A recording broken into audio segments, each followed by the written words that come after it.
நாளிலும் நம்முடைய அழைப்பை ஏற்று நம்மத்திலே கடந்து வந்திருக்கிற கர்த்தருடைய தாசர் மாரநாதா ஊழியங்களின் ஸ்தாபகர் தலைமை போதகர் அலெக்ஸ் ஜோசப் ஐயா அவர்கள் நம்முடைய அழைப்பை ஏற்று நம்ம மத்தியிலே சரியான நேரத்தில் கடந்து வந்திருக்கிறார்கள். ஐயா அவர்கள் கர்த்தருடைய வார்த்தைகளை நமக்கு கொண்டு வருவார்கள். நாம் கரங்களை தட்டி கர்த்தருடைய வார்த்தையை வரங்கள்.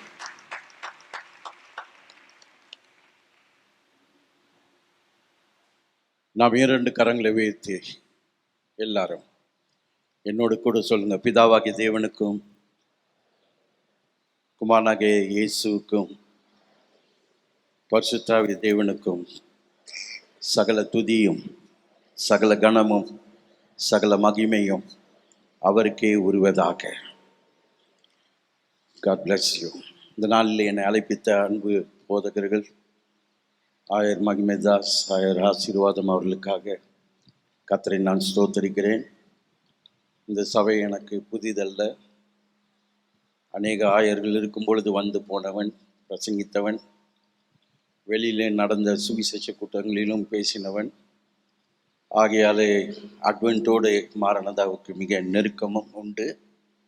எங்கள் வேதாம கல்லூரியில் படித்த அநேக அட்வென்ட் ஆயர்கள் இன்றைக்கு நல்ல ஊழியத்தை செய்து கொண்டிருக்கிறார்கள். ஆகையால் எப்பொழுதெல்லாம் எனக்கு அழைப்புதல் வருதோ இல்லை என்று நான் சொல்லவே மாட்டேன்.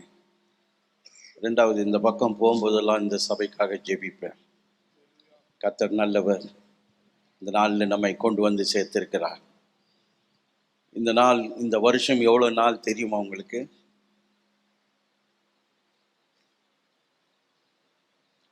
365 6.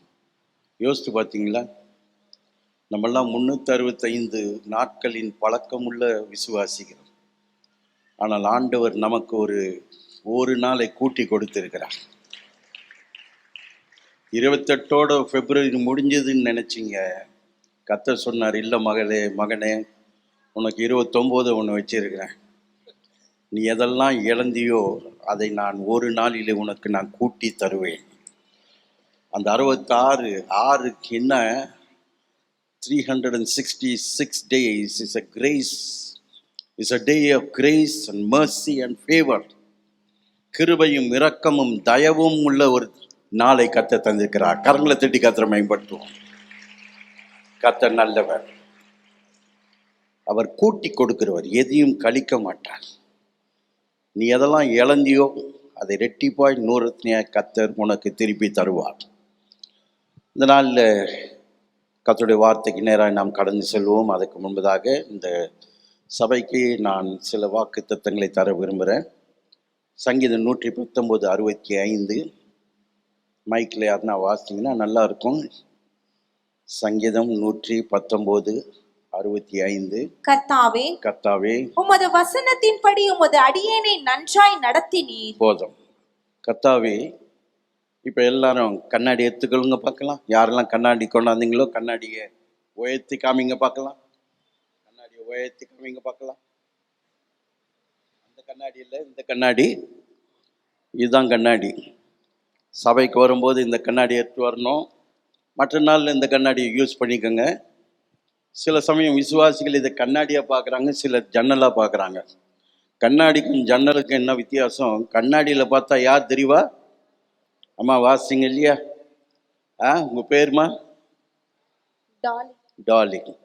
டாலி அவர்கள் வாசித்தார்கள். நீங்கள் ஜன்னலில் வாசித்து இருக்கிறீங்க, கண்ணாடியில் வாசிங்க பார்க்கலாம். கர்த்தாவே, உமது வசனத்தின்படி உமது அடியேனை நன்றாய் நடத்தினீர். கண்ணாடியில் வாசிங்கம்மா. கண்ணாடியில் பார்க்கும்போது அடியேன் தெரியுது. அடியேல் டாலி. கர்த்தாவே, உமது வசனத்தின்படி டாலியை நன்றாய் நடத்தினீர். எவ்வளோ நல்லா இருக்குது பாருங்க கேட்க. நம்ம அடியேன், ஆபிரகாம், ஈசாக்கு அப்படின்னு பேசிக்கிட்டு இருக்கிறோம். இல்லை, கண்ணாடி. ஜன்னலில் பார்த்தீங்கன்னா எதிர்க்க இருக்கிறவன், பக்கத்தில் இருக்கிறவன், முன்னால் இருக்கிறவன், பின்னால் இருக்கிறவனை பார்த்துக்கிட்டு இருப்போம். கர்த்தருடைய சபைக்கு வரும்பொழுது இந்த வசனம், இந்த வார்த்தை, இது கண்ணாடியாக இருக்க வேண்டும். அதை வைத்து படிக்கும்போது இது ஆசீர்வாதமாக இருக்கும். கையில் எடுத்துக்கொள்வோமா வேதத்தை, கண்ணாடியை? என்னோட சேர்ந்து சொல்லுங்க. வசனத்தை வாசிப்பது, வசனத்தை விசுவாசிப்பது, வசனத்தை அபியாசிப்பது, என்னோட சேர்ந்து சொல்லுங்க, கேட்கல எனக்கு. பலமுள்ள கிறிஸ்தவன், பலமுள்ள கிறிஸ்தவன் பலமுள்ள குடும்பத்தை உருவாக்குவான். பலமுள்ள குடும்பம் பலமுள்ள சபையை உருவாக்கும். பலமுள்ள சபை பலமுள்ள சமுதாயத்தை உருவாக்கும். பலமுள்ள சமுதாயம் பலமுள்ள தேசத்தை உருவாக்கும். அதை காட்டில் ஒரு படி போகிறேன். கை கீழே போட்டிங்கல்ல, ரொம்ப வெயிட்டாக இருக்குது இல்லையா? இது காட்டில் எத்தனை வெயிட்டை தூக்கி இருக்கிறீங்க நீங்கள். பலமுள்ள தேசம் பலமுள்ள உலகத்தையே உருவாக்கும். ஆமேன். இந்த சபை அப்படிப்பட்ட சபை. ஆமேன். புரிஞ்சா கை தட்டுவீங்க, இல்லைன்னா குண்டு சட்டிக்குள்ளேயே குதிரை ஓட்டுற மாதிரி நம்ம இருப்போம். என்ன கேட்குற அன்பான தேவ பிள்ளைகளே, வானம் பூமி ஒளிந்து போகும், கர்த்தருடைய வார்த்தை ஒரு நாளும் ஒழியாது. சத்தியத்தை அறிவீர்கள், சத்தியம் உங்களை விடுதலையாக்கும். மனுஷன் அப்பத்தினால மட்டுமல்ல, சில வார்த்தைகளினால் பிழைப்பான். ஆமேன். தப்பா சொன்னேன்னு அதுக்கு ஆமேன்னு சொல்றீங்க. ஒவ்வொரு வார்த்தையினாலும் பிழைப்பான். நீங்க கவனிக்கிறீங்களான்னு நான் பார்க்குறேன். ஆமேன். கர்த்தர் நல்லவர். சங்கீதம் 119, அவர் வசனத்தின்படி நன்றாய் நடத்தினார். கடந்த காலம் 2023 முடிஞ்சிருச்சு. ஆனால் வசனம் பணம் ஜனம் பொருள் எல்லாமே நமக்கு தேவைதான். ஆனால் வந்து போகும். ஆனால் வசனம் ஒரு நாளும் ஒழியாது, உன்னோட எப்பொழுதும் கூட இருக்கும். சங்கீதம் 23:3. ஹலோ, என்ன கவனிங்க. சங்கீதம் இப்போ தான் சண்டே ஸ்கூலுக்கு பிள்ளைங்களை அனுப்பிச்சிங்க. திருப்பி நீங்கள் பைபிள் எடுத்து சங்கீதம் 23 பார்க்குறீங்க. உங்களையும் சண்டே ஸ்கூலுக்கு அனுப்பணும் நான். சங்கீதம் 23:3. அவரை ஆத்துமாவை தேற்றி தம்முடைய நீதியின் பாதையில் நம்மை நடத்துகிறார். நிகழ்காலம், பிரசன்ட் டென்ஸ். நீதி என்றால் என்ன? ஏதோ சட்டையை மாற்றுறது, கிராப் வெட்டுறது, அதுக்கு இது இல்லைங்க. நீதி என்பது என்னது? குற்ற மனசாட்சி, பாவ உணர்வு, தாழ்வு மனப்பான்மை அற்றவனாய், without silk conscience, without guilt conscience, without inferiority complex. You are a righteous man standing right with God. தேவனோடு சமமாய் நிற்பவன் தான் நீதிமான். ஆமென். சபைக்கு அப்படிதான் நம்ம வரணும். முதல் பாட்டு, அவர் வசனத்தை நன்றாய் நடத்தினார். எஃப் இந்த கீபோர்ட் எஃப் எல்லாம் கை தட்டி நம்ம அந்த நடத்தினார் வசனம். என்னை நடத்தினார், அவர் நல்லவர், அவர் கிருபை என்றும் உள்ளது. பாதுகாத்தாரே, அவர் நல்லவர், அவர் கிருபை என்றும் உள்ளது. முன் சென்றாரே, அவர் நல்லவர், அவர் கிருபை என்றும் உள்ளது. தேவ கிருபை என்றும் உள்ளது, அவர் கிருபை என்றும் உள்ளது. அவரை போற்றி துதித்து பாடி அல்லேலூயா என்றார் பரிபோ. நடத்தினார், நமக்கு முன்பாக சென்று கொண்டிருக்கிறார். ஆனால் சங்கீதம் 23:3 என்ன சொல்லுகிறது? அவர் என்னை புல்லுள்ள இடங்களில் மேய்த்து என்னை அமர்ந்த தண்ணீரண்டை கொண்டு போய் விடுகிறார். என்னை நடத்துகிறார். அருமையான ஒரு பாட்டு இல்லையா? ஆத்துமாவை தேற்றும் நேசரனை. நீங்க என்ன கச்சேரிக்கு வந்திருக்கிறீங்களா, ஆராதனைக்கு வந்திருக்கிறீங்களா, என்ன பாக்குறீங்க? எல்லாரும் சேர்ந்து பாடுவோமா? கை தட்டி. பழைய பாடல் இல்லையா? இந்த எல்லா புது பாடலாக்குதான் நமக்கு தெரியல. ஆத்துமாவை தேற்றி நேசரனை ஆனந்தத்தால் நிறைக்கிறாரே. அவர் என்னை புல்லுள்ள இடங்களில் வைத்து அமர்ந்த தண்ணீர் என்னை நடத்துகிறார். அவர் என்னை புல்லுள்ள இடங்களில் வைத்து அமர்ந்த தண்ணீர் என்னை நடத்துகிறார். கர்த்தர் மேய்ப்பராயிருக்கிறார், காட்சியடையென்றுமே. சங்கீதம் 48 கடைசி வசனம். Psalm 48 the last words. இந்த தேவன், எந்த தேவன்? இந்த தேவன். டாலி அதை கண்ணாடியில் வாசிங்கம்மா. டாலியின் தேவன். அப்படி வாசிங்கன்னா இங்க திருவான்மையூர்கள் எல்லாருக்கும் புரியும். இந்த தேவன்னா இந்த ரோட்லயே ஜனங்களுக்கு எத்தனையோ தெய்வம் இருக்குது. அவங்க கேட்பாங்க எந்த தேவமான்னு. இந்த தேவன் சொல்லுது போல என் தேவன் அலெக்ஸின் தேவன். படிங்கம்மா. டாலியின் தேவன் என்றென்றைக்கும் உள்ள சதா காலங்களிலும் டாலியின் தேவன் மரண பரியந்தம் டாலியை நடத்துவார். இன்னும் அருமையா இருக்குது. கை தட்டுங்க பார்க்கலாம். ஆமென். எப்படி உள்ள வந்தேன்னு தெரியாதுமா டாலி. ஆனா வெளியே போகும்போது உன்னை நடத்துகிற ஒருத்தர் உன்னோட போறார். எபினேசர், இம்மானுவேல், யெகோவா ஷம்மா, இருக்கிறவராகவே இருக்கிறவர் உன்னோட கூட இருக்கிறார். ஆமென். மரண பரியந்தம். அப்படின்னா உன்னை எவனும் தொட முடியாது. உன்னை தொடுகிறவன் என் கண்மணியை தொடுவான். உன்னை என்ன தொட்ட பிறகுதான் உங்களை தொட முடியும். ஆமென். கர்த்தர் நல்லவர். ஆமென். நடத்தினார், நடத்துகிறார். அவர் புயத்தின் மூலமாய் நடத்துகிறார். ஆனாதி தேவன் நுண்ணடைக்கலமே, அவர் நித்திய புயங்களும் ஆதாரமே. ஆனாதி தேவன். எல்லாம் கை தட்டி பாடுவோமா? நித்திய புயங்களும் ஆதாரமே, இந்த தேவன் என்றென்றும் உள்ள சதகாலமும் தேவன் மரண பரியந்தம் நம்மை நடத்திடுவார். ஆமென்.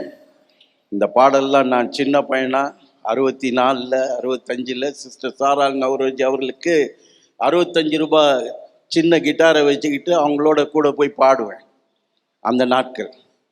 ஆனால் இன்றைக்கு இந்த பாடல்லாம் மறந்து போன பாடல்களாக இருக்குது. இப்போ கூட பலிபீடத்தில் என் பரனே MS விஸ்வநாதன் தான் அதுக்கு மியூசிக் போட்டது.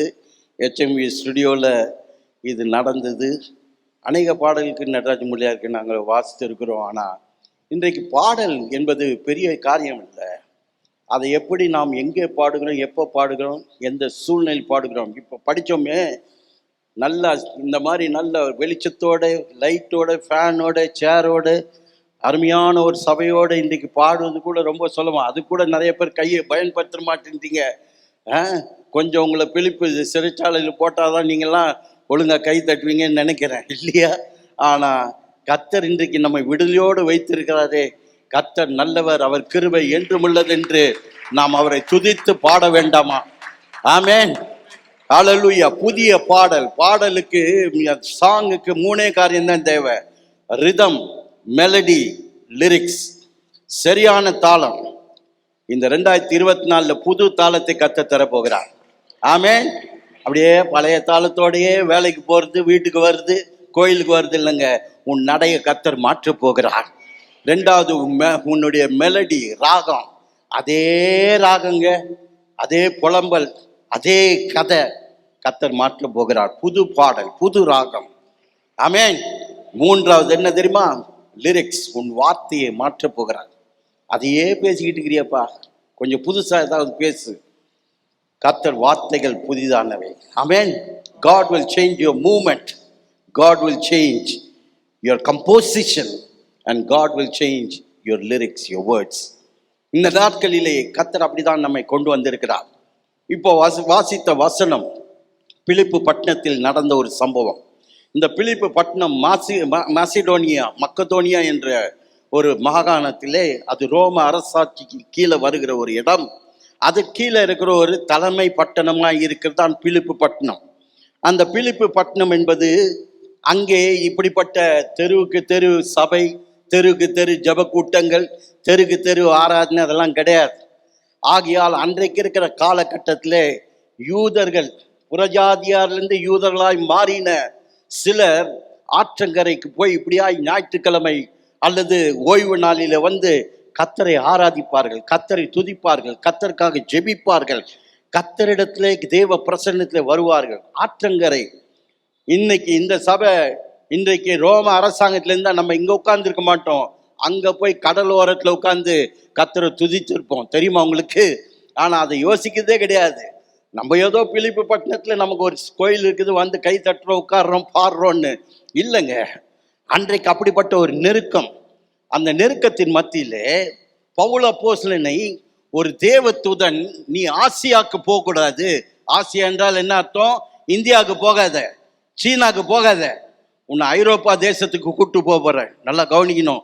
எருசலேம், யூதேயா, சமாரியா, உலகமெங்கும் என்னுடைய நாமத்தை நீங்கள் பறைசாற்றுவீர்கள் என்று ஆவியானவர் சொன்னார் இல்லையா? ஆகையால் ஒரு தேவ தூதன், எல்லாம் சொல்லுங்க, ஒரு புருஷன் ஒரு ஆண் ஒருவன் என்று சொல்லப்படுகிறது. ஒருவன் வந்து பவுல் கிட்ட சொல்றான், போகாதன்னு, நான் சொல்ற இடத்துக்கு போ, திருவான்மையூருக்கு போ, அட்வென்ட் சபைக்கு போ அப்படின்னு சொல்லும் போது அந்த சபைக்கு பவுல் அப்போஸ்தலன் கீழ்ப்படிந்து போகிறான். அவன் ஒருவன் சொல்றான். ஒருவன் சொன்னதாலே பவுல் என்ன பண்ணான்? கேட்டுக்கிட்டான். ஆனா போய் பார்த்தா அங்க ஒருவன் சொன்ன இடத்துல ஒருவன் காணோம், ஒருத்தி தான் இருக்கிறான். நல்லா கவனிக்கணும். ஆண் சொல்றான் எங்கள் இடத்துல வான்னு. போய் சேர்ந்தா யார் இருக்கிறா? லீதியாலும் சில சகோதரிகள் இருக்கிறாங்க. பவுலுக்கு அது பெரிய அவமானம். என்னை கூப்பிட்டது ஒரு ஆளு, ஆனா இங்க வந்து பார்த்தா ஸ்திரீகளா இருக்கிறாங்களே, ஐயோ நான் இங்க வரமாட்டேன். ஏன்னா அவன் பரிசேயன் தெரியுமா? பரிசேயனுடைய ஜெபம் என்ன? நான் பெண்ணா பிறக்கக்கூடாது, ஸ்திரீயா பிறக்கக்கூடாது. அதுக்கப்புறம் என்னது? இன்னும் 2 காரியம் இருக்குது, சொல்லுங்க பார்க்கலாம். புறஜாதியான பிறக்கக்கூடாது, 3 காரியங்கள். அப்ப பாருங்க, கூப்பிடாத அவன் ஜெபித்த வைராக்கியத்தோட இந்த பரிசேயன் இப்ப ஆவியானவர் கீழ்பட்டு அந்த ஆத்தங்கரைக்கு வரான். வந்து என்ன பண்றான்? கர்த்தருடைய வார்த்தையை பேசுறான். நல்லா கவனிக்கணும். என்னுடைய இன்றைக்கு செய்தியினுடைய தலைமை வார்த்தை என்ன? 25ஆம் வசனத்துல கடைசி வார்த்தை படிங்க பார்க்கலாம். கேட்டுக்கொண்டிருந்தார்கள். யாரு? காவலில் வைக்கப்பட்டவர்கள் அதை கேட்டுக்கொண்டிருந்தார்கள். காவலில் வைக்கப்பட்டவர்கள் கேட்டுக்கொண்டிருந்தார்கள். எல்லாம் சொல்லுங்க, கேட்டுக்கொண்டிருந்தார்கள். நான் சொல்லுதே உங்களுக்கு கேட்கல, சொல்லுங்க, கேட்டுக்கொண்டிருந்தார்கள். நீங்களாம் யாருன்னு எனக்கு தெரியும், விளங்குதா உங்களுக்கு? கேட்டுக்கொண்டிருந்தார்கள். அதுக்கு நம்ம ஊர் பாஷையில் என்ன தெரியுமா? ஒட்டு கேட்டுக்கிட்டு இருந்தாங்க. சொல்லுங்க பார்க்கலாம், எத்தனை பேருக்கு தெரியும் அது ஒட்டு கேட்கறது? நம்ம வாழ்க்கையாத்துல தான் இருக்குது. இந்திய தேசம் அதுக்கு மிக தாளந்து பெற்றது. ஒட்டு கேட்கறதுல நம்மள மாதிரி ஒரு பெரிய ப்ரொஃபஷனல்ஸ் யாருமே கிடையாது. அது கேட்குற ஸ்டைலே வேற. யாருன்னா 2 பேர் பேசினா அதை கேட்கறதுக்கு நம்ம என்ன பண்ணுவோம்? அப்படியே தலையை சொரிஞ்சு அந்த பக்கம் சாஞ்சி ஒரு 2 வார்த்தை கேட்டுருவோம். இல்லாட்டினா பின்னால் 2 பேர் பேசினாங்கன்னா அப்படியே சாஞ்சி அங்கே எங்க வானத்தை பார்க்குற மாதிரி பார்த்து எங்க காது எங்கே போகுது? பின்னால போகுது. கேட்டுக்கொண்டிருந்தார்கள். யாரம்மா கேட்டுக்கொண்டிருந்தார்கள்? காவலில் வைக்கப்பட்டவர்கள். இன்றைக்கு பாருங்க, நம்ம வந்து போறோம், அடுத்த வாரம் வருவோம், பல காரியங்களை செய்ய போறோம். ஆனா இந்த ரோட்ல கிழக்கு, மேற்கு, வடக்கு, தெற்கு, உள்ளே, வெளியே, நீ வேலை செய்கிற இடத்துல எத்தனை பேர் காவலில் வைக்கப்பட்டு இருக்கிறார்கள்? நான் ஒரு கேள்வி கேட்கிறேன். கடைசியா நீ துதிக்கிறத, ஜெபிக்கிறத, கர்த்தருடைய வார்த்தையை பேசுறத, உன் சாட்சியை யார் கடைசியா கேட்டா? கேட்பது ரொம்ப முக்கியமா விசுவாசிக்கு? விசுவாசம் என்பது விசுவாசிக்கு அவசியம். இன்னைக்கு நிறைய பேர் விசுவாசியா இருக்கிறாங்க, நான் அவிசுவாசியா இருக்கிறாங்க. அவிசுவாசியாகிய விசுவாசிகள். ஆனா விசுவாசம் எப்படி வருது? கேட்கிறதால வருது. அது என்னத்தை கேட்கிறது? தேவனுடைய வார்த்தையை. Faith cometh by hearing and hearing the word of God. Hearing very important. வருஷம் என்பதே YEAR. ஆனா காதுக்கு பேர் என்னது? EAR. ஆனா இது எதுக்கு? HEAR. கேட்பதற்கு. சும்மா எனக்கு 2 காது இருக்குதுங்க அப்படின்னு கிடையாது. எந்த சத்தத்தை வேணாலும் நான் கேட்பேங்க இல்லை. நான் சொல்றேன், நீங்க சொல்ற சத்தத்தையே நீங்க கேட்டாலே கர்த்தர் விடுதலையை தருவார். ரொம்ப சந்தோஷம். 4 பேர் அல்லேலூயா சொன்னதுக்காக ரொம்ப பெருமைப்படுறேன் நான். நல்ல கை தட்டி சொல்லுங்கம்மா. ஆமென். நான் எங்கேயா சத்தம் போட்டேன்? போட்டு பாருங்க, கர்த்தரை துதித்து பாருங்க. வாயை தர, கையை தூக்கு, கை தட்டு, குதி, துதி, படு, எலும்பு, அதெல்லாம் நல்லது. ஆனா இது ரொம்ப அவசியங்க. எத்தனை முறை உன் வாழ்க்கைக்கு, உன்னுடைய சூழ்நிலை பிரச்சனைகளுக்கு காரணம் என்ன தெரியுமா? நீ என்னத்தை கேட்டாய்? என்னத்தை கேட்டாய்? பயத்தை கேட்டியா? அவிசுவாசத்தை கேட்டியா? கேள்வியில கேட்டியா? அழுத்தங்களை கேட்டியா? விரக்தியை கேட்டியா? அல்ல மனுஷ சத்தத்தை கேட்டியா? சூழ்நிலையின் சத்தத்தை கேட்டியா? எந்த சத்தத்தை கேட்டாய்? காவலாளிகள் கேட்டார்கள். The prisoners heard அப்படின்னு இருக்குது. என்னது கேட்டார்கள்? பவுல் அப்போஸ்தலன் அந்த ஆத்தங்கரையில் பிரசங்கம் பண்றான். பிரசங்கம் பண்ணும்போது நான் சுருக்கமாக எனக்கு நேரத்துக்கு ஏற்றபடி நான் பேச விரும்புகிறேன். சுருக்கமாய் லீதியாலும் அவளோட கூட இருந்த ஸ்திரீகள், ஆக்சுவலாக நீங்கள் படித்து பார்த்தீங்கன்னா ஸ்திரீகள் அப்படின்னு தான் இருக்குது. அதே பிலிப்பியர், இது பிலிப்பியர் 4ஆம் அதிகாரத்தின் சம்பவம். பிலிப்பியர் 4ஆம் அதிகாரம் 2ஆம் வசனத்தை வாசித்து பாருங்கம்மா. பிலிப்பியர் 4:2. கர்த்தருக்குள் ஒரே சிந்தையாய் இருக்க ஏயோதியாளுக்கும் சிந்திக்கேயாளுக்கும் புத்தி சொல்லுகிறேன். போதும். இந்த 2 அம்மாங்களுக்கு என்ன பிரச்சனை? ஒருவருக்கு ஒருவர் என்ன கிடையாது, ஒருமனா இல்ல. பவுல் அப்போஸ்தலன் இந்த 2 ஸ்திரீகளுக்கு என்ன சொல்றான்? புத்தி சொல்றான். நான் நினைக்கிறேன் இந்த 2 ஸ்திரீகளும் யாரோட வந்துக்கிறாங்க? ஆத்தங்கரைக்கு லீதியால் நடத்துகிற ஜெப கூட்டத்துக்கு வந்திருக்கிறாங்க. இவங்கெல்லாம் பிலிப்பு பட்டணத்தில் உள்ள ஸ்திரீகள், தேவனுக்கு பயந்த ஸ்திரீகள். ஆனா அந்த இடத்துல ஜெபத்துக்கு பதில் வேணும்னா ஒரு மனம் வேணும். அது என்ன? 2 பேர். இருவர் ஒருமனப்பட்டு எவைகளை வேண்டிக் கொள்கிறார்களோ அவைகளை பரமபிதா நமக்கு பதில் தருகிறார். ஆமென். நல்லா கவனிக்கணும். 3 ஸ்திரீகள், லீதியாலும் இந்த 2 ஸ்திரீகள். ஆனா எத்தனை புருஷர்கள், ஆண் மக்கள் இருந்தாங்க தெரியுமா? பவுல், சீலா, தீமோத்தேயு, இதை எழுதின லூக்கா, மருத்துவனாகிய லூக்கா. 4, கிட்டத்தட்ட 7 பேர் இருக்கிறாங்க. 7 பேர் உள்ள ஒரு ஜெப கூட்டத்துல கர்த்தர் பிரசங்கத்தை, வார்த்தையை பவுல் மூலமாய் சொல்லும் பொழுது ஜீவனுள்ள வார்த்தை லீதியாளினுடைய உள்ளத்தை திறந்தது. ஆமென். என்னைக்கு உன் உள்ளம் திறக்குதோ அது உள்ளத்தை திறந்தாலே அது ஒரு ஜெப வீடாய் மாறிவிடும். ஆமென். ஒரு ஆலயமாய் மாறிவிடும். நீ உன் வாழ்க்கையை திறந்தால் அது ஒரு சபையாவே மாறிவிடும், தேசமாவே மாறிவிடும்.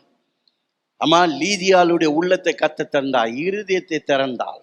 அவ கேட்டா. நீங்க படிச்சு பாருங்க, பவுல் பேசுகிறது லீதியால் கேட்ட பொழுது தன் இருதயம் திறக்கப்பட்டது.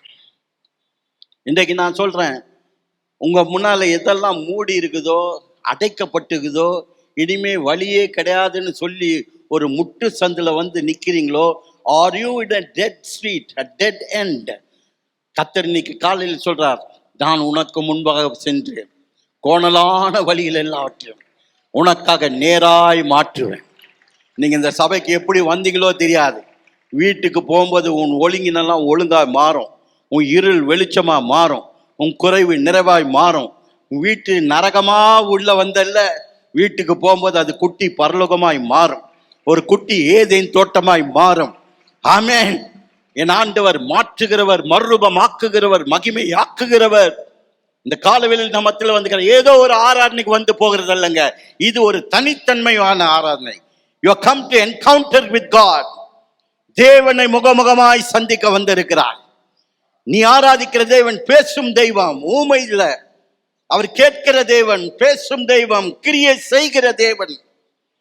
அப்படிப்பட்ட ஆண்டவர் நம்மத்தில் வந்திருக்கிறார். பாருங்க, இவர் லேஸ்பட்ட ஆள் கிடையாது. இந்த லீதியாள் அந்த திருவான்மியூர்ல அந்த மாதிரி பெரிய பிசினஸ் சிஇஓ. அதான் என்ன வெளியேறப்பட்ட அந்த பர்பிள் என்று சொல்லுகிறது, சிப்பிகளிலிருந்து வருகிற ஒரு மை, அதை வைத்து அவள் பிசினஸ் பண்ணாங்க.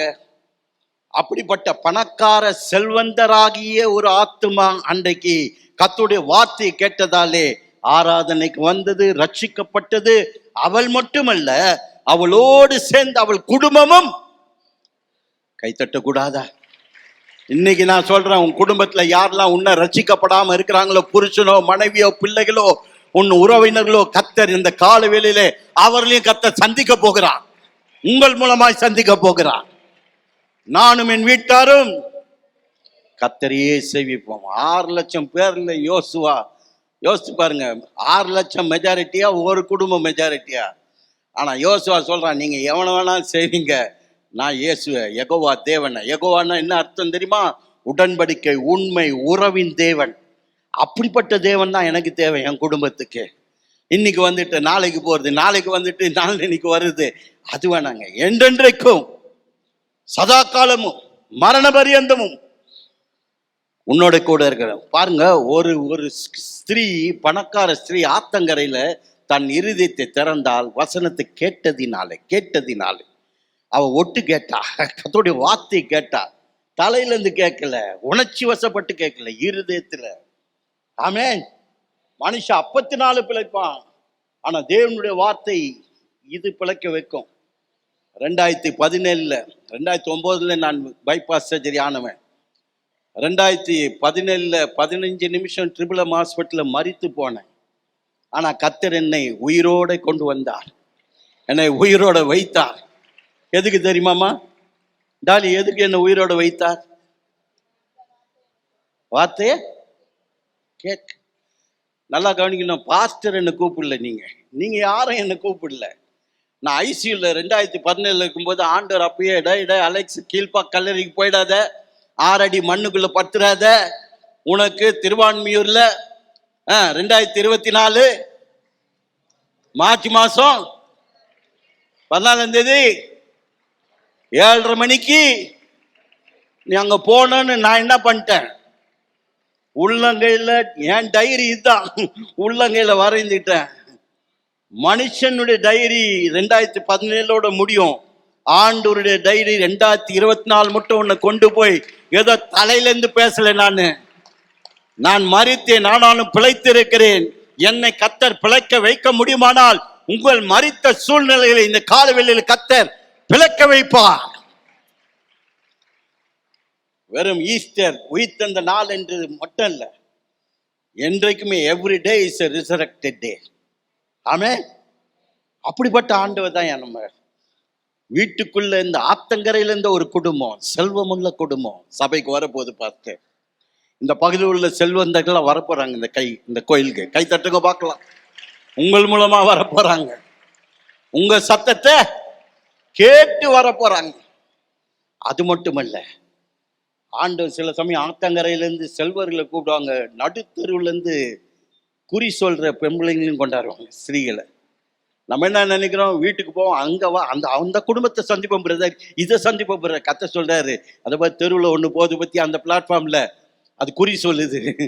அது ஒரு பிஸ்னஸ் பண்ணிக்கிட்டு இருக்குது. இந்த பிஸ்னஸ் ஹைஃபை ஐடி, அது லோட்டி, ஸ்ட்ரீட்ல உட்காந்துக்கிட்டு ஏதோ பண்ணிக்கிட்டு இருக்குது, அதை வச்சு சம்பாதிக்கிறான். ஆனால் பவுல் அப்போஸ்தலன் என்ன தொந்தரவு பண்ணிக்கிட்டே இருந்தது. நீங்களாம் நசரேயனாகிய தேவனுடைய ஜீவனுள்ள தேவனுடைய குமாரன். அவன் பார்த்தான், நீ அதை சொல்ல தேவையில்லையே, என்ன தமஸ்கு பட்டணத்துல தெருவழியா ஆண்டவர் என்னை சந்தித்து அதை நான் முகமுகமாய் பார்த்த ஆண்டவராச்ச, வாய மூடுன்னு சொல்லிட்டு ஒரே வார்த்தை சொன்னான், இயேசுவின் நாமத்தில். எல்லாம் கை வச்சு சொல்லுங்க, இயேசுவின் நாமம்.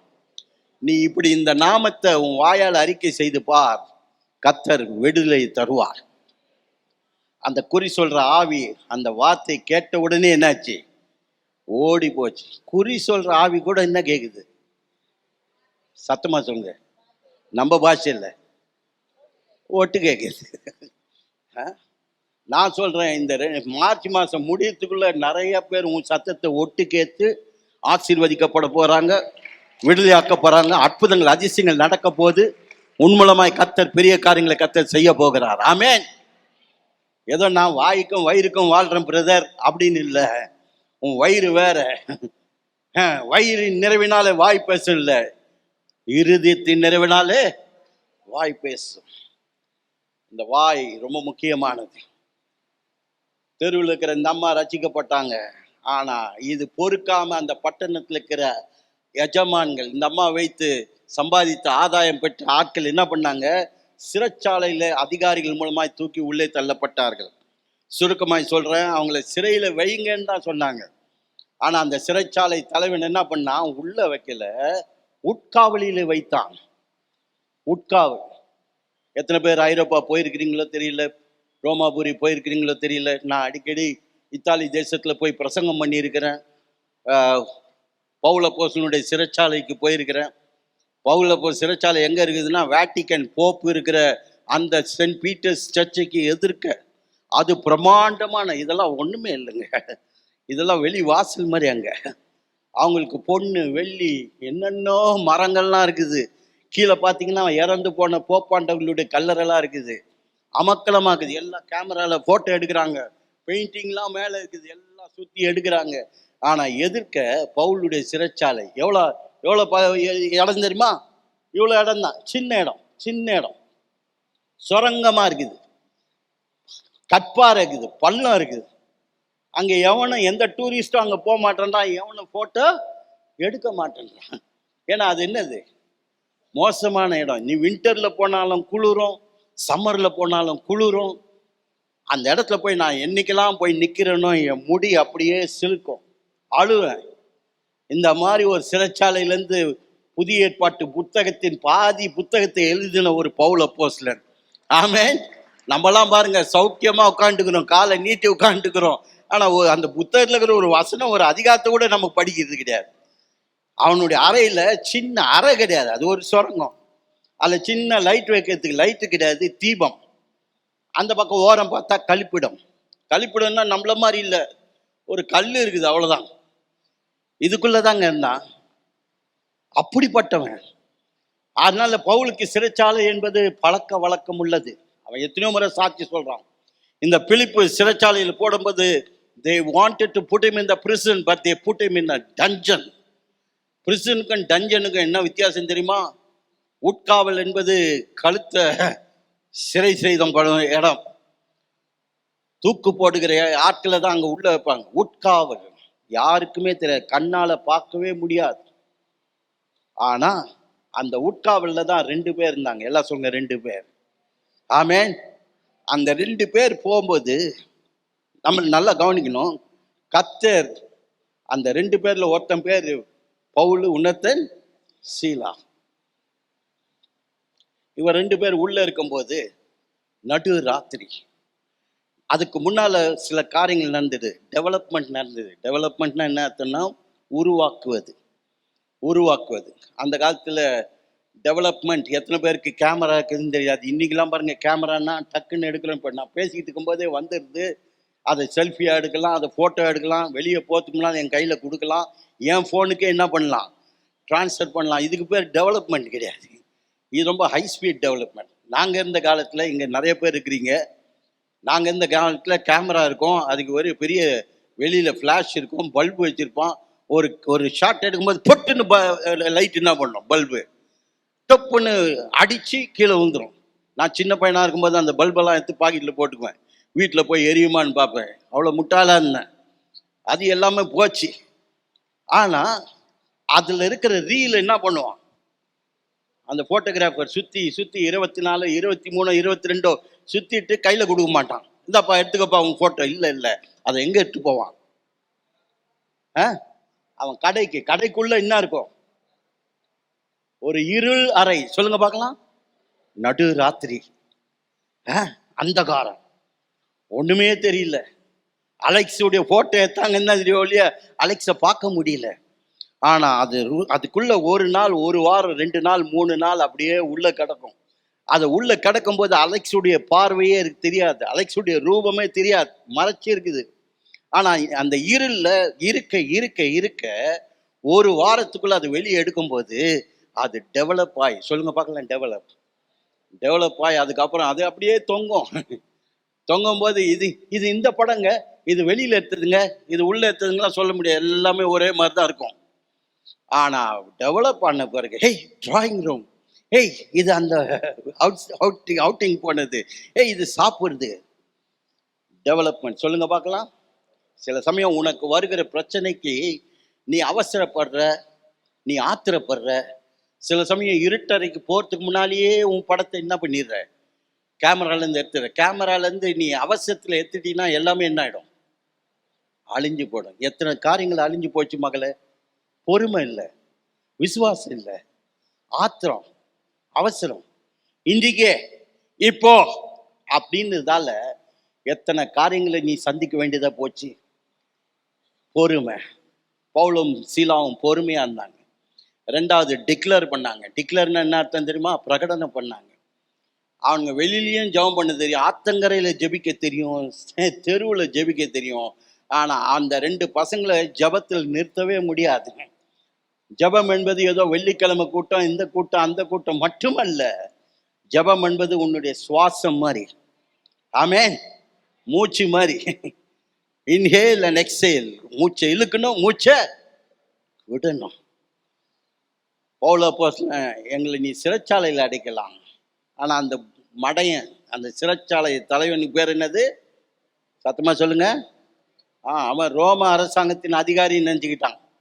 அவன் எதை கட்டினான் தெரியுமா? பவுல் சீலாக்கு கையை கட்டினான், காலை கட்டினான், முதுகெல்லாம் பிச்சிட்டான். ஆனால் எதை மறந்துட்டான்? சத்தமாக சொல்லுங்க. இன்னும் சிலர் வாயை திறக்க மாட்டேங்களே, என்னங்க அநியாயமாக இருக்குது சொல்லுங்க. வாயை கட்டல. இன்னைக்கு நம்ம வாயை கட்டாமலே நாமே என்ன பண்ணுறோம்? டான் பண்ணி சிப்பு போட்டு மூடி வச்சுக்கிறோம் நம்ம வாயை கட்டலையா? சொல்லுங்க, கட்டல. சொல்லுவாங்கல்ல, இந்த அம்மா வாயை கட்டவே முடியாதுங்க. அவன் பாருங்க மறந்துட்டான் வாயை கட்ட. ஆனால் பவுல் அப்போஸ்தலன் சொல்கிறான், நீ என்னை வெளியே வைக்கும்போது உள்ளே கொண்டாந்ததே நாங்கள் வாயை திறந்ததால் உள்ளே கொண்டாந்த. கர்த்தருடைய வார்த்தையை சொன்னதுனால, ஜெபித்ததுனால, துதித்ததுனால, ஆராதித்ததுனால அந்த சத்தத்தை நிறுத்துவதற்காக நான் உன்னை எங்கே கொண்டாந்துக்கிறேன்? சிறைச்சாலைக்கு. ஆனால் அவன் பாருங்க, சிறைச்சாலை உட்காவலில் இருக்கிறாங்க. காவலில் வைக்கப்பட்டவங்களாம் வெளியே இருக்கிறாங்க. நல்லா கவனிக்கணும். காவலில் வைக்கப்பட்டவர்கள் வெளியே, பவுலும் சீலாவும் உட்காவலிலே. அங்க இருக்கிறவர்களுக்கு யாரு தெரியாது? பவுலியும். ஆனா வசனம் சொல்லுது, காவலில் வைக்கப்பட்டவர்கள் கேட்டார்கள். அப்போ காவலில் வைக்கப்பட்டவர்களுக்கு கேட்கதான் முடிஞ்சது ஒழிய என்ன பண்ண முடியல. பாருங்க விசுவாசியே, நிறைய முறை உன் வாழ்க்கையில் நீ பார்த்து விசுவாசிக்க விரும்புற. ஏன்னா இதுக்கு நான் பார்த்தாதான் நான் நம்புவேன், இது நடந்தாதான் நான் கோயிலுக்கு போவேன், இப்படி இருந்தாதான் நான் இருப்பேன். எத்தனை முறை உன் கண்ணை நம்பி கண்ணையே ஏமாத்திச்சு உன்னை. வசனம் சொல்லுது, இந்த வாய் என்பது நீதிமொழிகளை சொல்லுகிறது, இந்த வாயில் என்ன இருக்குதான்? மரணமும் ஜீவனுமா இருக்குதுங்க. இதில் எதை நீ விசுவாசித்து எதை புசிக்கிறியோ அதனுடைய பலனை நீ அனுபவிப்பாய். There is power in your mouth, in your tongue, where life and death is there. நீ பேசினா மரணத்தை பேசலாம் இதே வாயில். ஆனால் இதே வாயில் நீ ஆண்டோடைய சத்தியத்தை பேச ஆரம்பிச்சுன்னா ஜீவன் வரும். எத்தனை பேர் விசுவாசிக்கிறீங்க? இன்னைக்கு நான் எதை சொல்கிறேனோ எது சொல்லியோ இனிமேலேருந்து வாயை மூடாதீங்க. சத்தமாக சொல்லுங்க, நான் வாயை மூட மாட்டேன். அப்படியும் மூடுறீங்களே, கொஞ்சம் படிக்கிட்டு இறங்கி கீழே வந்துடலான்னு ஒரு ஆதங்கம் இருக்குது எனக்கு. சொல்லுங்க, வாயை மூட மாட்டேன். என்னை பார்த்து சொல்லாதீங்க, பக்கத்தில் பார்த்துங்க, வாயை மூட மாட்டேன். ஆமாம், அதுக்காக கண்டபடி கத்திட்டு இருக்காதீங்க, பேசிக்கிட்டு இருக்காதீங்க. கர்த்தருடைய வார்த்தையை பேசுங்க, விசுவாசத்தை பேசுங்க, வாக்கு தத்தங்களை பேசுங்க, நன்மையை பேசுங்க, கர்த்தர் பாராட்டின கிருபையை பேசுங்க. அதை பேச பேச பேச நீ உட்காவல் இருக்கிறியோ வெளிக்காவல் இருக்கிறியோ கர்த்தர் எல்லாத்தையும் விடுதலை ஆக்குவார். எத்தனை பேர் விசுவாசிக்கிறீங்க? ஆமேன். இந்த சிறைச்சாலை காவலாளிகள் கண்டு விசுவாசிக்கல, கேட்டு விசுவாசித்தார்கள். கேட்பதினாலே விசுவாசம் வரும். விசுவாசம் மலைகளையே என்ன பண்ணுமா? பெயர்க்குயா. நீ விசுவாசித்தால் தேவனுடைய, ஆமா, நீ முதல்ல விசுவாசிப்பார், அப்புறம் பார்க்க வைப்பார் ஆண்டவர். அதிசயங்களை காண பண்ணுவேன், அற்புதங்களை காண பண்ணுவேன்.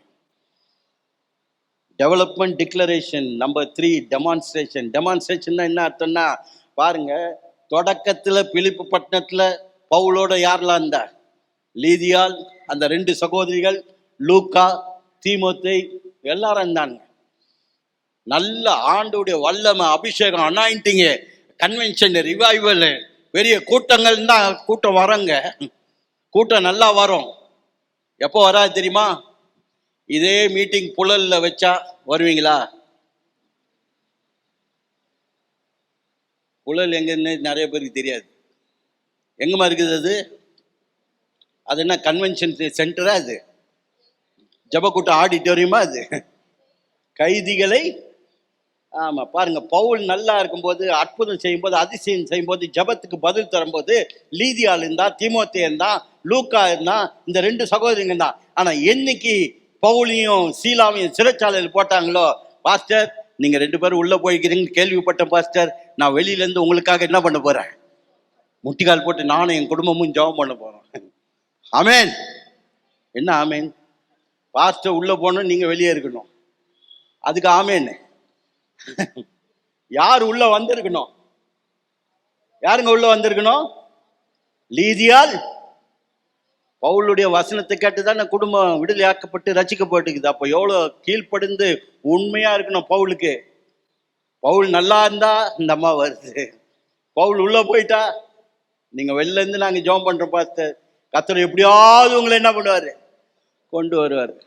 அவர் கொண்டு வந்துடுவார். உன்னை எங்கன்னா கொண்டு போயிடுவார். ஆமென். நல்லா கவனிக்கணும். லீதியால் வரல, குறி சொல்ற ஆவி.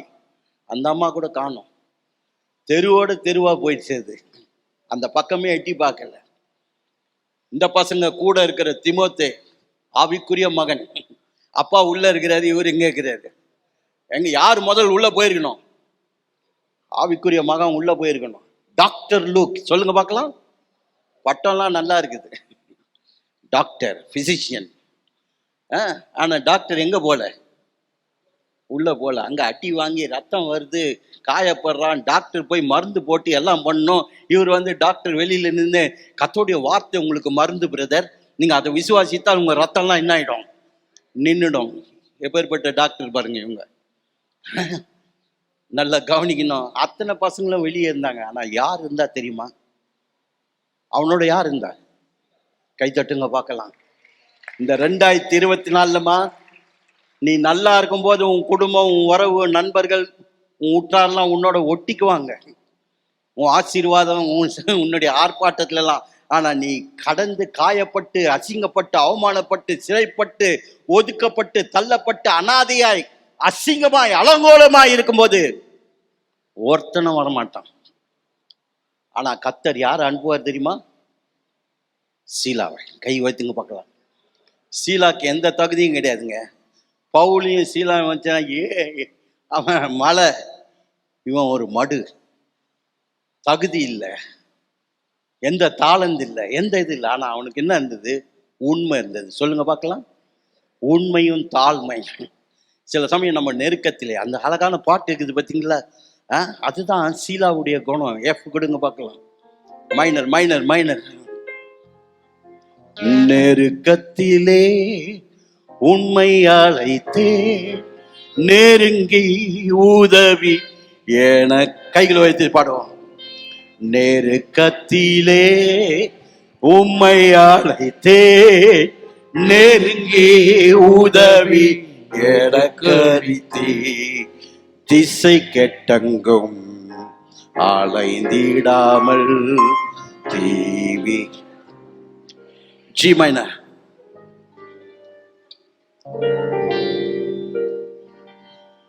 நெருக்கத்திலே உம்மை அழைத்தே, நெருங்கி உதவி எனக்கறித்தீ, திசை கெட்டெங்கும் அலைந்திடாமல் தீவிர.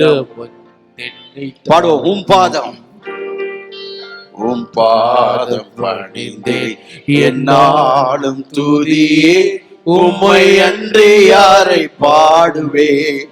இசை உந்த நண்பு உள்ளம் பொங்குதே, இசை உந்த நண்பு உள்ளம். ஆமென். இந்த நாட்கள்ல எப்படிப்பட்ட சூழ்நிலை இருந்தாலும் உன்னுடைய நெருக்கத்தில் வருகிற ஒருவர் உண்டானால் நம்முடைய ஆண்டவராகிய இயேசு. ஆமென். என் வாழ்க்கையில் எவ்வளோ கடந்து போயிருக்கிறேன், எவ்வளோ பார்த்துட்டேன்.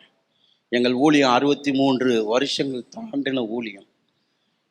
எத்தனையோ பேரை உருவாக்கணும். சிலர்லாம் சொன்னாங்க, பாஸ்டர் உங்களை விட்டு நான் போவே மாட்டேன், எவன் போனாலும் செத்தாலும் நான் எங்கே இருக்க போகிறேன், உயிர் இருக்க மட்டும் உங்களை விட்டு என்ன பண்ண மாட்டேன், போக மாட்டேன்னு சொன்னவன் நம்ம உயிரே எடுத்துட்டு போயிடுவான்.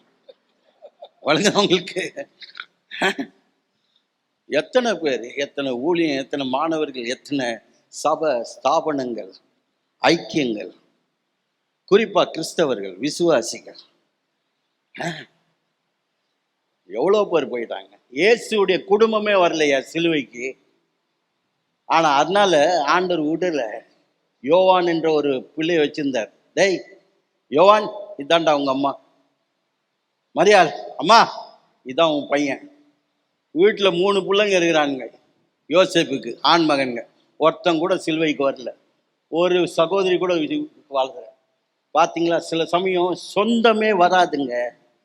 ஆனா ரத்தத்தினால கழுவப்பட்ட ஜனத்துல கர்த்தர் நமக்கென்று ஒரு குடும்பங்களை வைத்திருப்பார், ஒரு யோவானை வைத்திருப்பார், ஒரு சீலாவை வைத்திருப்பார். நான் சொல்றேன், தனிமை உன்னை வாட்டுதா? தனியா இருக்கிறியா? வேதனைப்படுறியா? ஒதுக்கப்பட்டியா? கைவிடப்பட்டியா? இந்த காலவெளியில நீ வெளியே போகும்போது உன்னோட ஒரு சீலாவை கர்த்தர் கொண்டு போக போறார். உன் ஆபீஸ்ல ஒரு சீலாவை தருவார். ஆமென். சீலான்னா அம்மா பேர் இல்லைம்மா, அது ஒரு பாஸ்டர் அப்படிதான் பிரசங்கம் பண்ணும்போது ஏதோ இந்த மாதிரி பிரசங்கம் பண்ணிட்டாரு. என்ன சொல்லிட்டாரு? பவுலும் அவருடைய மனைவி சீலாவும் அவருடைய மகன் தீமோத்தியும் அப்படின்ட்டாரு. சம்பந்தம் இல்லாம ஒரு குடும்பத்தை உருவாக்கிட்டான் அந்த பாஸ்டர். நல்லா காணு, சீலா என்பது ஒரு சகோதரன். அப்படிப்பட்ட நெருங்கின தோழனை இக்கட்டு நேரத்துல உன் சொந்த சகோதரன் கூட உங்ககிட்ட இருக்க மாட்டான். ஆனா உனக்காக கர்த்தர் ஒரு உதவி வரும். கண்மலை நோக்கி பார்க்கிறேன், வானம் பூமி படைத்தவர். தேற்றவாளன் என்பதற்கு பேரே உதவியாளர், பாராக்லேட், நிழல். நீ போற இடம்லாம் உன்னோட வரும். அப்படிப்பட்ட தோழனையும் தோழியும் கர்த்தர் உனக்கு தருவார். கடைசியா சொல்லி நான் முடிக்க விரும்புகிறேன். It's not only a development declaration and demonstration, it's going to be a deliverance. சொல்லுங்க பாருங்க, டெலிவரன்ஸ். நல்லா, விடுதலை சொல்லுங்க, விடுதலை. மெதுவா சொல்லுங்க, காது வலிக்குது எனக்கு, இந்த காது வலிக்குது. பரவாயில்ல, நான் உங்களெல்லாம் புழல் கூப்பிட்டு போகலான்னு யோசித்தேன். இப்போ தப்பிச்சிட்டீங்க, இப்பயே நல்லா பேசுறீங்க. இந்த சூழ்நிலையில நீங்க வாயை திறந்தீங்களே, நீங்களே கை வைத்து சொல்லுங்க பார்க்கலாம். சோத்திரம் சோத்திராண்டவரே, வாயை திறந்துட்டேன், இதோட வாயை மூட மாட்டேன், நீர் வரும் மட்டும் வாயை திறப்பேன். என்ன இனிமே எல்லாரும் என்ன கேட்க போறாங்க? இனிமே என்ன கேட்க போறாங்க? ஒட்டு கேட்க போறாங்க. அதுக்குன்னு கண்டபடி பேசுறாதீங்க. ஒட்டு கேட்டான்னா அப்புறம் சொல்லுவான், இந்த அம்மா வாயை திறந்துமா ஐயோ அப்படின்னு சொல்லக்கூடாது. இயேசுவை பற்றி சொன்னாங்க, ஆவியானவர் கூட அற்புதத்தை சொன்னாங்க, அதிசயத்தை சொன்னாங்க, நடக்க முடியாத நடக்க வைக்கிறார், செத்து போனவனை உயிரோடு எழுப்புறார். இப்படிலாம் பேசி பாருங்க, உன் பின்னால ஒரு கூட்டமே வரும். ஆத்துல இருந்து ஒரு கூட்டம் வரும், தெருவுல இருந்து ஒரு கூட்டம் வரும், சிறைச்சாலையிலிருந்து ஒரு கூட்டம் வரும், சிறைச்சாலை தலைவன் குடும்பமே உன் பின்னால வரும். ஆமென். பாருங்க, டெலிவரன்ஸ் என்ன? நடு ராத்திரி. சொல்லுங்க, நல்லா சொல்லுங்க, நடு ராத்திரி. பக்கத்துல பசங்க நடு ராத்திரி. சிரிக்காம சொல்லுங்க, நடு ராத்திரி. ஏன்னா ராத்திரி எவனும் சிரிக்க மாட்டான், அதான் எப்போ சிரிக்க மாட்டான்? நடு ராத்திரி. அந்த காலத்துல சினிமாலாம் பார்த்தீங்கன்னா நடு ராத்திரி, அதுக்குன்னே ஒரு ரெக்கார்டிங்ல மியூசிக்லாம் இருக்கும்.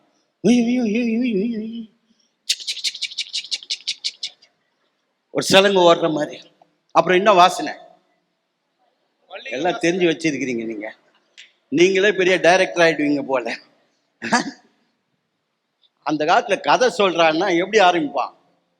அன்று அங்க பாத்தீங்களா, அது இன்னைக்கு கீபோர்டில் வந்துடுச்சு. நான் இந்த காலத்துல வைப்ரோஃபோன், காலில் இப்படி மிதிச்சு இப்படி 2 ஸ்டிக்கில் வாசிக்கணும் வைப்ரோஃபோன்.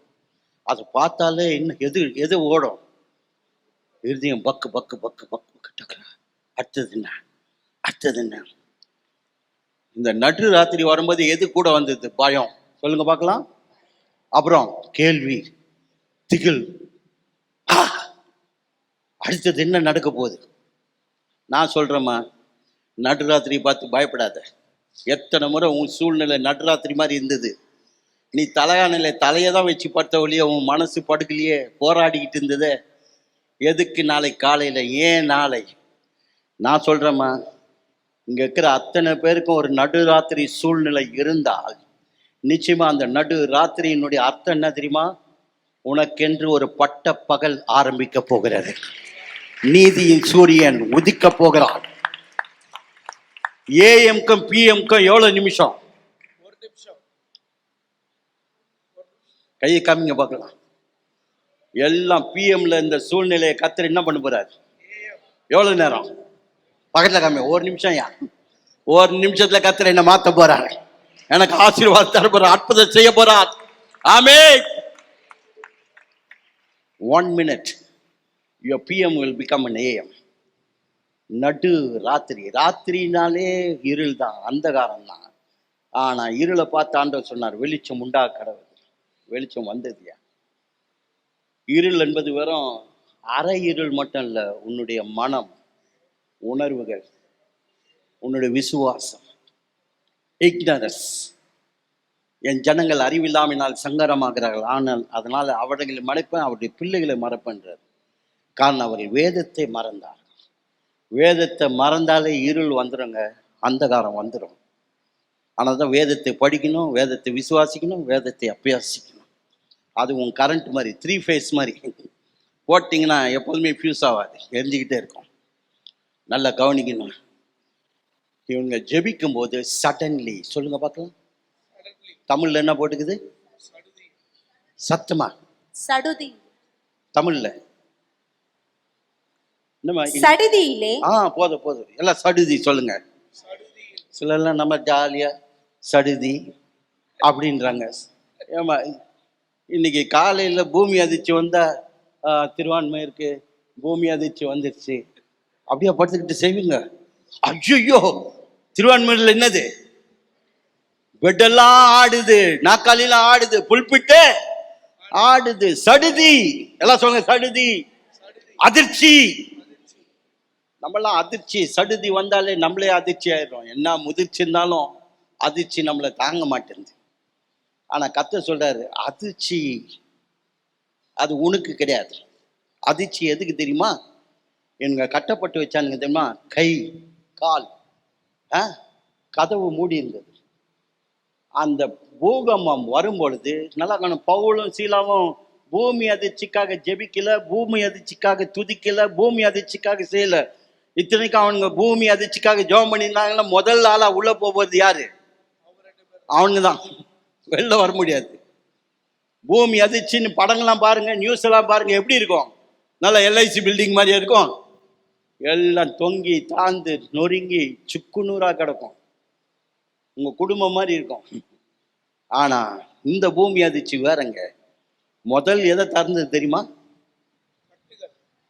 கதவு. சொல்லுங்க, கதவு.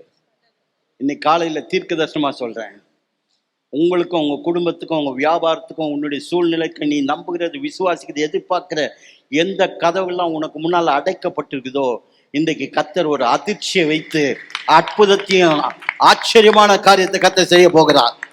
ஆமென். சொல்லுங்க பார்க்கலாம், அதிர்ச்சி. உலகத்தில் இருக்கிற அதிர்ச்சி எல்லாம் எல்லாத்தையும் சாகடிச்சிடும்.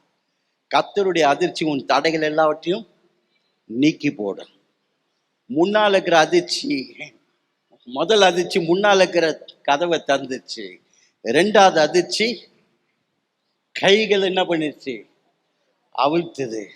3வது அதிர்ச்சி பாருங்க, வெளியே உள்ளே கீழே எந்த இடத்துலலாம் நீ அடைக்கப்பட்டு இருக்கிறாயோ அந்த 3 இடத்தையும் கர்த்தர் உனக்கு திறந்து வைப்பார். உன் நடைகளை மாற்ற போகிறார். உன் கையின் கிரியைகளை ஆசீர்வதிக்க போகிறார். ஆமென். உனக்கென்று அநேக கதவுகளை திறக்க போகிறார். There are going to be lot of opportunities. நீ எதிர்பார்க்கிற அற்புதங்கள், எதிர்பார்க்கிற வேலை, எதிர்பார்க்கிற காரியங்களை கர்த்தர் அந்த முடியாதுன்னு சொன்னா பார்த்தீங்களா, கர்த்தர் இந்த மாதம் முடித்துக்குள்ளே அதை முடித்து வைப்பார். எத்தனை பேர் விசுவாசிக்கிறீங்க? ஆனா நல்லா கவனிக்கணும், பவுலும் சீலாவும் they were not praying for deliverance. இன்னைக்கு டெலிவரன்ஸ் ஜபம் இருக்குது, டெலிவரன்ஸ் கூட்டம் இருக்குது, டெலிவரன்ஸ் என்ன நிறைய டெலிவரன்ஸ்லாம் இருக்குது. டெலிவரன்ஸ்னாலே சந்தோஷம் நமக்கு. கர்த்தர் சொல்றார், டெலிவரன்ஸ் என்பது என் வேலை, டிவோஷன் என்பது உன் வேலை. சொல்லுங்க பார்க்கலாம். டெலிவரன்ஸ் என்பது நான் பார்த்துக்கிறேன் தம்பி கதவை, நான் பார்த்துக்கிறேன் உன் காலை, நான் பார்த்துக்கிறேன் உன் கையை, நீ என்ன பண்ணு? கர்த்தரை துதி. எக்காலத்து கர்த்தரை நான் அவர் துதி. சில நேரம் இருக்கும், எப்பொழுதும் எக்காலமும் எப்பொழுதும். அது வெளியில இருந்தாலும், ஆத்தங்கரையில இருந்தாலும், ரோட்ல இருந்தாலும், சிறைச்சாலையில இருந்தாலும் நான் கர்த்தரை துதிப்பேன். ஆமென். ஸ்ரீலங்காவில் நான் ஒரு பாட்டு, என் நண்பர் ராபர்ட், சாலமன் ராபர்ட், அவருடைய நண்பர் இல்லை உறவினர் தான். என் மக ஸ்ரீலங்காவில் இருக்கிறா. மலைகள் விலகி போனாலும் அந்த பாட்டு தெரியும்னு நினைக்கிறவங்களுக்கு. ஆனால் இதெல்லாம் நான் சென்னை பட்டணத்துக்கு கொண்டாந்து அதை இன்ட்ரடியூஸ் பண்ணி விட்டேன் என் நண்பருக்கு. அவர் பிரமாதமாக பாடி அதை என்ன பண்ணிட்டாரு, அழகாக பாடிட்டார். ஆனால் இந்த பாடல் என்னோட சேர்ந்து பாடுங்க. F. D. D. D. என் கர்த்தர் செய்த நன்மையாவும் எண்ணி 6-8. என் கர்த்தர் செய்த நன்மையாவும் எண்ணி முழு மனதாய் சொத்தரிப்பேன் நான். கைத்தட்டி பாடுங்க. கர்த்தர் செய்த நன்மையாவும் எண்ணி முழு மனதாய் சொத்தரிப்பேன் நான். ஆராய்ந்து முடியாத அதிசயங்கள் செய்தீரே, முழு மனதாய் சொத்தரிப்பேன் நான். குதூகலம் கொண்டாட்டமே அந்த ரிதம் தெரியும்ல, 6-8. அதான் இதுக்கு போடணும். அம்மா கை தட்டுங்கம்மா. கை நீங்க தட்டுறதை பார்த்தா இருக்கிற திறந்த கதையும் ஆண்டவர் என்ன பண்ணிடுவாரு, கூட்டிட்டு போயிடுவாரு. அந்த மாதிரி உட்காந்துக்கிறீங்க. நல்லா கை தட்டுங்க, கை தட்டி பாடுங்கம்மா. நீ தட்டும் போதே வீட்டுல எதெல்லாம் பூட்டி இருக்குதோ கர்த்தர் திறக்க போறாரு. ஆமென், ஆமென். இப்ப கை தட்டாதீங்க, பாடும்போது கை தட்டுங்க. நீங்களாம் எலெக்ஷனுக்கு ரெடி ஆயிட்டீங்க போல, இப்பயே கை தட்டிக்கிட்டு இருக்கிறீங்க. நல்லா பாடுங்க. என் கர்த்தர் செய்த நன்மையாவும் எண்ணி நல்லா விடுதலையாய் சொத்தரிப்பேன் நான். என் கர்த்தர் செய்த நன்மையாவும் எண்ணி முழு மனதாய் சொத்தரிப்பேன் நான். எண்ணில்லா நன்மைகள் என் வாழ்வி செய்தீரே, முழு மனதாய் சொத்தரிப்பேன் நான். பாடுங்க. எண்ணில்லா நன்மைகள் என் வாழ்வி செய்தீரே, முழு மனதாய் சொத்தரிப்பேன். கையில வைத்து கத்தையில் பாடு. சொத்தரிப்பேன் நான், சொத்தரிப்பேன் நான், முழு மனதாய் சொத்தரிப்பேன் நான். பாடுங்க. சொத்தரிப்பேன் நான், சொத்தரிப்பேன் நான், முழு மனதாய் சொத்தரிப்பேன் நான். ஆராய்ந்து முடியாத அதிசயங்கள் செய்தீர், முழு மனதாய் சொத்தரிப்பேன் நான். பாடுங்க. ஆராய்ந்து முடியாத அதிசயங்கள் செய்வேன், முழு மனதாய் சொத்தரிப்பேன் நான். தாழ்வில் என்னை கண்ணோக்கி பார்த்தே, தயவாய் கரம் பிடித்து தூக்கினீர். பாடுங்க. தாழ்வில் என்னை கண்ணோக்கி பார்த்தீர், தயவாய் கரம் பிடித்து தூக்கினீர். எட்டாத உயரத்திலே உட்கார வைத்தீரே, முழு மனதாய் சொத்தரிப்பேன் நான். பாடுங்க. எட்டாத உயரத்திலே உட்கார வைத்தீர், முழு மனதாய் சொத்தரிப்பேன் நான். சொத்தரிப்பேன் நான், சொத்தரிப்பேன் நான், முழு மனதாய் ஸ்தோத்தரிப்பேன் நான். ஸ்தோத்தரிப்பேன் நான், ஸ்தோத்தரிப்பேன் நான், முழு மனதாய் சொத்தரிப்பேன் நான். ஆராய்ந்து முடியாத அதிசயங்கள் செய்தீரே, முழு மனதாய் ஸ்தோத்தரிப்பேன் பாடுங்க. நான். ஆராய்ந்து முடியாத அதிசயங்கள் செய்வேன், முழு மனதாய் ஸ்தோத்தரிப்பேன் நான். எண்ணில்லா நன்மைகள் என் வாழ்வு செய்தீரே, முழு மனதாய் ஸ்தோத்தரிப்பேன் நான். கையில் வச்சு சொல்லுவோம். எண்ணில்லா நன்மைகள் என் வாழ்வில் செய்தீர், முழு மனதாய் ஸ்தோத்தரிப்பேன் நான். எல்லா கைகள் வைத்து சோத்திரம் பண்ணுவோமா. எந்த கட்டுகளா இருந்தாலும், எந்த உட்காவலா இருந்தாலும், எந்த சிறைச்சாலையா இருந்தாலும், எந்த அந்தகாரம் இருளா இருந்தாலும், எந்த நடு ராத்திரியா இருந்தாலும், இந்த காலையில கர்த்தர் நீதியின் சூரியன் உன்னோடு உன் குடும்பத்தோடு இந்த சபையோடு இந்த ஊழியத்தோட கர்த்தர் ஜொலிக்க போகிறார். நீங்க ஜெயிக்க போறீங்க. கை தட்டி கர்த்தர் சோத்திரம் பண்ணுங்க. என்னோட சேர்ந்து சொல்லுங்க. நான் ஜொலிப்பேன், நான் ஜெயிப்பேன். சொல்லுங்க. ஜொலிப்பேன், ஜெயிப்பேன். சத்தமா சொல்லுங்க. ஜொலிப்பேன். ஆமென். கர்த்தர் எல்லாவற்றையும் மாற்றுவார். பரலோக பிதாவை அன்பான சபையா இருக்காங்க, அன்பான சகோதர சகோதரிகள், குடும்பங்கள், பெரியோர் சிறியோர், வாலிபர்கள், ஆயர், இந்த சபையை ஆண்டவரே இந்த பகுதியிலே இன்னும் ஆண்டவரே கலங்கர விளக்காய் மாற்றி அநேக கப்பல்கள் இந்த பக்கம் வருகிறது போல இந்த நாட்களிலே கிழக்கு மேற்கு வடக்கு தெற்கிலிருந்து குடும்பங்கள் வர, ஆத்துமாக்கள் வர, அறுவடை காண, அதிசயங்களை காண, அற்புதங்களை காண என் கர்த்தர் இன்றைக்கும் நல்லவர், வல்லவர், தீமையை கூட நன்மையாய் மாற்றுகிறவர் என்று நாங்கள் அறிந்து உம்மை நாமத்தை மயம்படுத்துவதை செய்யும். வந்த ஒவ்வொருவரும் தங்கள் வாயை இனிமேல் மூடாதபடி வாயை திறக்க உதவி செய்யும். கண்டு வாயை திறக்குதில்லை, காணாமல் காதுகளுக்கு செவி சாய்த்து வாயை திறக்கும் போது ஜீவனை புசிப்பார்கள், நன்மையை புசிப்பார்கள், சுகத்தை புசிப்பார்கள், விடுதலையை புசிப்பார்கள், ஆசீர்வாதங்களை புசிப்பார்கள். அநேக ஜாதி ஜனங்களுக்கு ஆசீர்வாதமாய் மாறுவார்கள். இயேசுவின் நாமத்தில் பிதாவே.